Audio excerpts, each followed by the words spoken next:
Let me describe something to you, and tell me if it sounds familiar. You wake in the middle of the night, and your night clothes are damp. Maybe the sheets are damp too. Some nights it's just a clamminess. Other nights you wake genuinely soaked, having to change your pajamas, sometimes even the bedding, and you lie there wondering, why am I sweating like this? I wasn't hot when I went to bed. Is something wrong with me? If that's you or someone you love, I want you to stay with me today, because night sweats after 60 are common. They have real causes. And while most of those causes are ordinary and fixable, night sweats are also one of those symptoms that doctors take genuinely seriously in certain patterns. And knowing the difference, knowing when damp sheets are a nuisance and when they're a message, is exactly what I'm going to give you today. Now let me set the tone honestly, right at the start, because this topic needs balance. If you search night sweats on the internet, you'll frighten yourself, because the serious causes get all the attention. The truth is that the great majority of night sweats in older adults come from very ordinary things: the bedroom, the bedding, medications, alcohol, menopause's long tail, and simple conditions. And I'll walk you through all of them, most of them fixable. But there is a specific pattern of night sweats, and I'll describe it precisely near the end, that should always be checked by a doctor. Not to frighten you, but because when night sweats are the messenger of something serious, catching it early makes all the difference. So don't stop watching before we get there. Let's begin with what's actually happening. Let me start with what a night sweat actually is, and why your body sweats at night at all, because understanding it makes everything make sense. Sweating is your body's cooling system. Your brain has a thermostat, a temperature control center, and when it decides your body is too warm, it opens the sweat glands to cool you by evaporation. So every night's sweat, at its root, is your brain's thermostat deciding you need cooling. And the whole question is, why did it decide that? Sometimes the answer is simple and external. The room genuinely is too warm, the duvet too thick, and your body is just doing its job. But sometimes the answer is internal. Something is nudging the thermostat itself. A hormone shift, a medication, an infection, a condition, making your brain trigger cooling when the room is perfectly cool. And that's the fundamental split I want you to hold on to. External causes, where you really are too warm, and internal causes, where your thermostat is being pushed, and telling them apart is most of the game. There's one more piece of background worth knowing. As we age, our temperature regulation becomes less precise. The thermostat gets a little twitchier, so older bodies both feel cold more easily and can also sweat more readily at night. And a genuine drenching night sweat, the kind that soaks night clothes, is a stronger signal than mild clamminess, and doctors treat it differently, which I'll come to.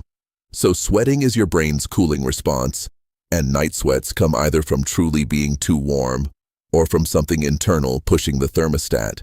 And drenching sweats matter more than dampness.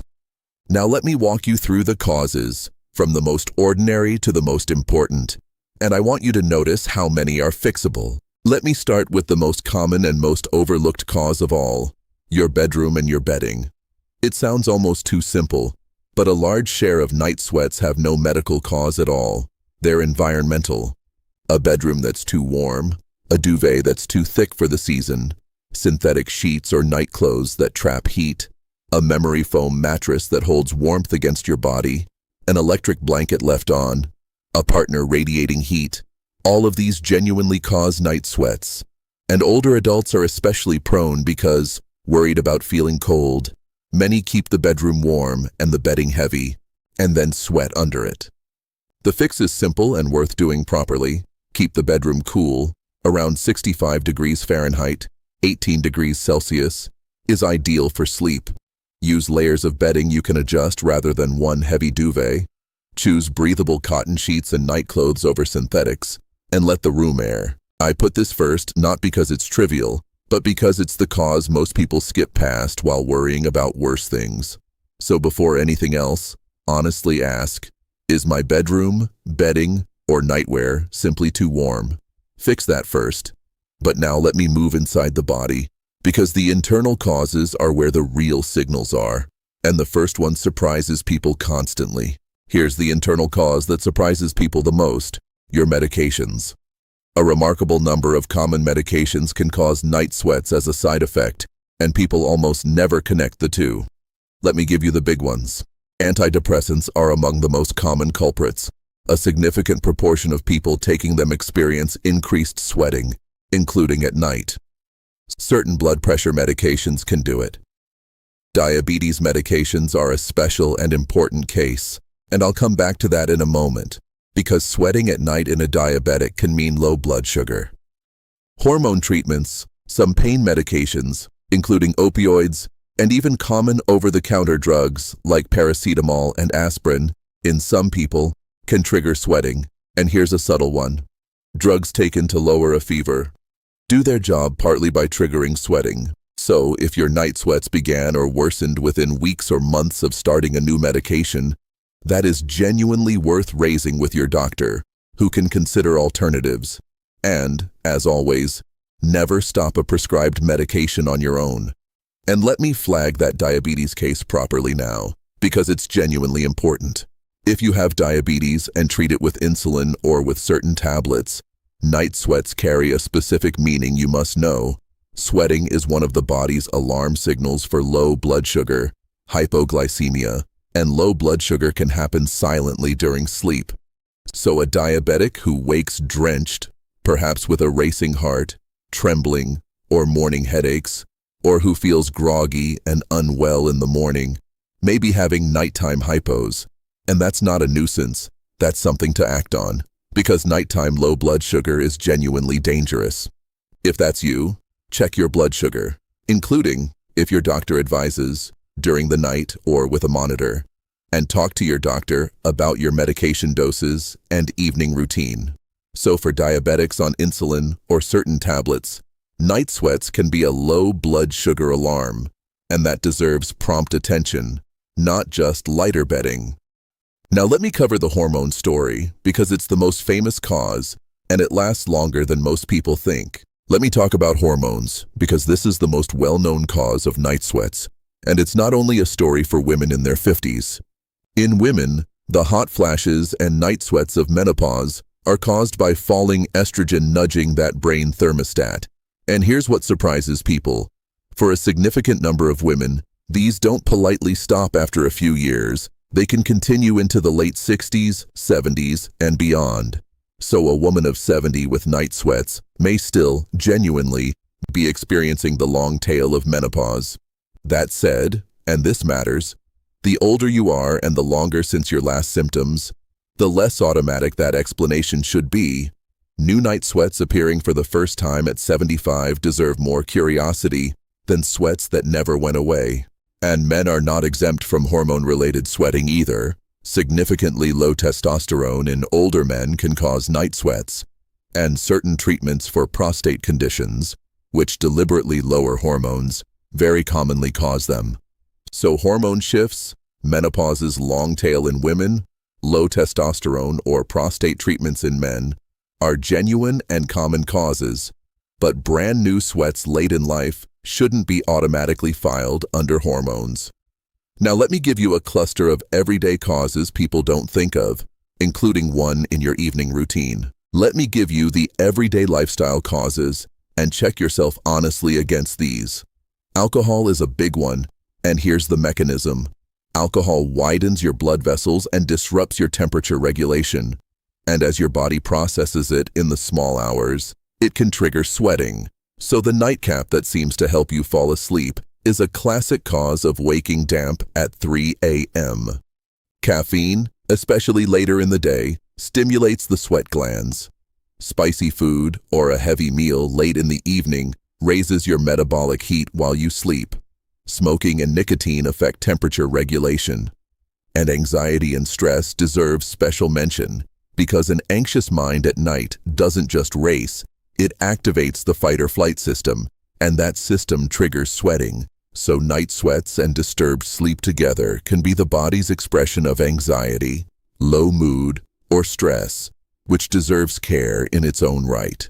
There's also simple deconditioning and being overweight, which make the body work harder and run warmer at night. So alcohol, late caffeine, late heavy or spicy meals, nicotine, stress, and extra weight are all everyday, fixable pushes toward night sweats. Now let me cover the medical conditions, starting with the ones that are common and very treatable. Before I give you the serious pattern, let me give you the common medical causes, because several ordinary conditions sweat at night. An overactive thyroid is a classic one. The thyroid is your body's accelerator, and when it's overactive, your whole metabolism runs hot, causing sweating, including at night, along with feeling hot generally, a racing heart, anxiety, tremor, and weight loss, despite a good appetite, and it's found with a simple blood test and is very treatable. Acid reflux, interestingly, is associated with night sweats in some people, and treating it can help. Sleep apnea, that condition where breathing repeatedly stops during sleep, is strongly associated with night sweats. The struggling and stress of obstructed breathing triggers sweating, so if your night sweats come with loud snoring, witnessed pauses in breathing, gasping, and exhausted mornings, sleep apnea may be the cause, and it's genuinely important to diagnose and treat, for your heart as much as your sheets. Ordinary short-term infections, a flu, a chest infection, cause feverish sweats that pass as you recover. That's normal and fine. And low blood sugar we've covered. So an overactive thyroid, reflux, sleep apnea, passing infections, and hypos are common, findable, treatable causes. And now, let me give you the part I promised. The pattern that must always be checked. And I want you to listen to this calmly and carefully. Here is the pattern of night sweats that you must never ignore. And I'll be precise, because precision is what keeps this useful rather than frightening. Doctors sit up and pay attention when night sweats are, first, drenching, truly soaking night clothes or sheets, not just dampness. Second, persistent and recurrent, happening repeatedly over weeks without an obvious explanation. And third, and most importantly, accompanied by certain other symptoms. Those symptoms are unexplained weight loss, losing weight without trying, persistent fever or feeling feverish without an obvious infection, unusual, profound fatigue, swollen glands, lumps in the neck, armpits, or groin that persist, a persistent cough, or new persistent pain, or itching all over without a rash. Why does this particular combination matter? Because drenching night sweats plus weight loss, fevers, fatigue, or swollen glands can be the presenting pattern of some serious conditions, certain infections that smolder quietly, like tuberculosis or infections of the heart valves, and certain blood cancers, particularly lymphoma, where night sweats are one of the classic warning signs doctors are trained to ask about. Now, please hear the balance. These causes are much rarer than everything else in this video. Most people with night sweats do not have them, and even people with the full pattern often turn out to have something treatable and benign. But this is exactly the kind of pattern where seeing your doctor promptly is genuinely important, because these conditions, caught early, are far more treatable. Lymphoma in particular can respond very well to treatment, and the night sweats may be the earliest and loudest signal the body sends. So burn this in: drenching, persistent night sweats, especially with unexplained weight loss, fevers, deep fatigue, or swollen glands, always warrant a doctor's visit, promptly, not to confirm a fear, but to catch or rule out something important while it's early. That's the pattern. And now that you know it, let me pull everything together into what to actually do. Let me give you the practical plan, in order. Step 1. Fix the environment first. Cool the bedroom towards 65 Fahrenheit, 18 Celsius. Switch to layered, breathable cotton bedding and nightwear. Ditch the heat-trapping synthetics, and give it a week or two. A good share of night sweats end right here. Step 2. Audit your evenings. Cut alcohol, especially the nightcap. Cut late caffeine. Avoid heavy or spicy meals within 3 hours of bed. And don't smoke, and see what changes. Step 3. Review your medications. Look at when your sweat started and what was prescribed in the months before. And take that timeline to your doctor or pharmacist without stopping anything yourself. Step 4. If you have diabetes on insulin or certain tablets, treat night sweats as a possible hyposignal. Check your sugars and involve your doctor promptly. Step 5. Listen for the companion clues. Snoring and gasping point to sleep apnea. Heat intolerance and a racing heart point to thyroid. Burning chest points to reflux. An anxious, churning mind points to stress. Each of these has its own path to treatment. And step 6. Know the red flag pattern and act on it. Drenching, persistent sweats, weight loss, fevers, fatigue, swollen glands. That combination goes to the doctor promptly. A practical tip that genuinely helps your doctor. Keep a simple note for a couple of weeks. Which nights you sweat, how bad, damp or drenching, what you ate and drank that evening, the room conditions, and any other symptoms, because that little diary often reveals the pattern at a glance. So fix the room, audit the evening, review the medications, respect the diabetes signal, follow the companion clues, and act promptly on the red flag pattern with a 2-week diary as your tool. Now let me be crisp about when to see your doctor. Let me be very clear about when night sweats are a reason to see your doctor. See your doctor promptly, within days, not months, if your night sweats are drenching and keep recurring without explanation, and especially if they come with unexplained weight loss, fevers, profound fatigue, swollen glands or lumps, persistent cough, or generalized itching. That's the pattern that always deserves early assessment. See your doctor if you have diabetes and suspect nighttime low blood sugar. See your doctor if your sweats come with loud snoring and breathing pauses for sleep apnea assessment, or with heat intolerance, racing heart, and weight loss for thyroid testing. See your doctor if a medication seems to be the trigger, so it can be reviewed. And see your doctor if night sweats are simply persisting despite your fixing the environment and lifestyle, because persistence deserves a look, some blood tests, and an examination. What you don't need to rush to the doctor for, an occasional damp night in a warm room, or a feverish week with an obvious cold. So drenching recurrent sweats, the red flag companions, diabetic hypo signs, apnea signs, thyroid signs, medication triggers, and simple persistence all warrant your doctor, and the occasional warm, damp night does not. Let me paint you 2 pictures because together they hold the whole message. First, picture a man of 68 who's been waking damp most nights for months. He's worried. He's read frightening things. But when he works through it honestly, his bedroom is warm, his duvet is winter weight in June, and he has 2 whiskeys most evenings. He cools the room, lightens the bedding, moves the whiskey to the weekend, and within 2 weeks, his nights are dry, and his worry evaporates with them. That is, genuinely, the most common version of this story.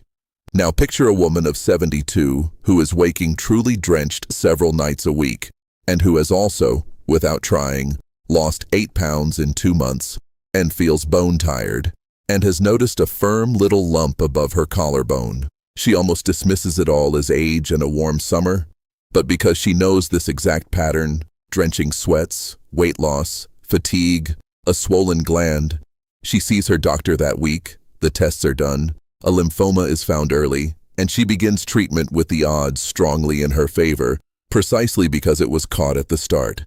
Same symptom, night sweats. 2 completely different stories, and knowing the difference is what this video was for. And let me speak briefly to those of you caring for or close to an older person. Night sweats are something you may notice before they mention it. Damp bedding in the wash, changed pajamas. You can help by checking the simple things first, the room temperature, the bedding weight, the evening drinks, and by helping keep that little diary. If they have diabetes, take night sweats seriously as a possible hypo sign. Listen for snoring and breathing pauses in the night, which they can't hear themselves.